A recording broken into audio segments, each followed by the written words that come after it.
You know what tastes good? Victory. Victory is what tastes good.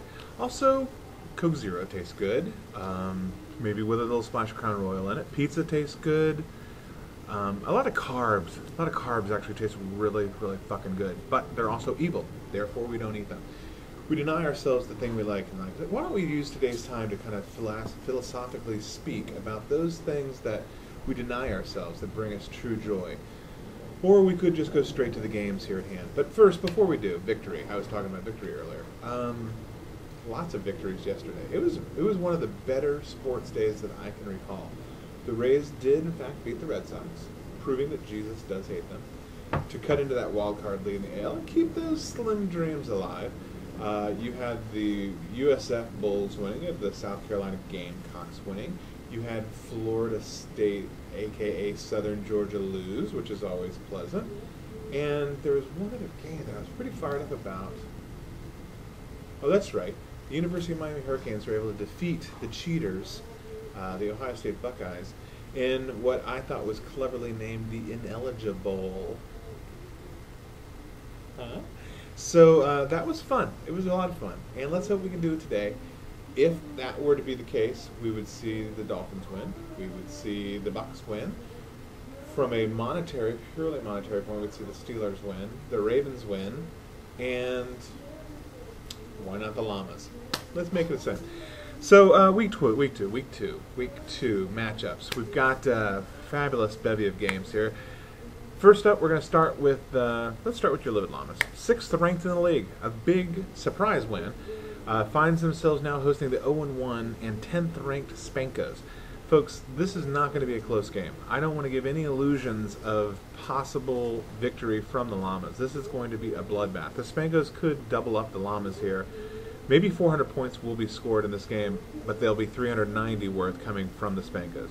So clearly the Spankos have this. The one thing I will say of note that's kind of intriguing is the possibility for a dual tight end matchup here. Both squads currently in their lineup with dual tight ends, and I've got Wood the size of a standard Chevy Vega right now, thinking about what could be.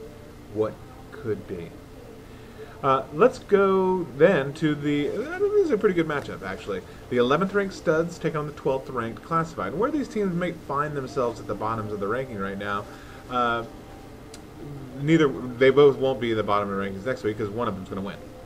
The 11th ranked Studs here are looking to do what their old man showed them how to do it last week by taking the Classified down with big Boffo points from your quarterback. I think the Studs here have an outside shot. In fact, I'm looking for a 2-point victory. Now, Classified is taking the opposite. They said, I got screwed on Monday night, so I'm going to make sure I start someone on Monday night. They got the Giants' defense. I think they come up 2 points short. It's a 2-point victory for the Studs. Lock it here. Let's jump to the Thunder taking on the Curtain. 4th ranked Thunder, 1-0 last week, and the 8th ranked Curtain, 0-1. Both teams couldn't get their ground game off the ground. Now find themselves looking to rebound off of sketchy weeks, although the Thunder did manage to win. I think both of them have a little bit of resurgence, if you will, on the ground game, but I think the Curtain's a little bit more resurgent here this week. I think they come up with the upset special, or as I like to call it, the Circle K Thirst Buster upset special. Try to say that 3 times fast. Circle the Curtain. They're 8th ranked, but not for long.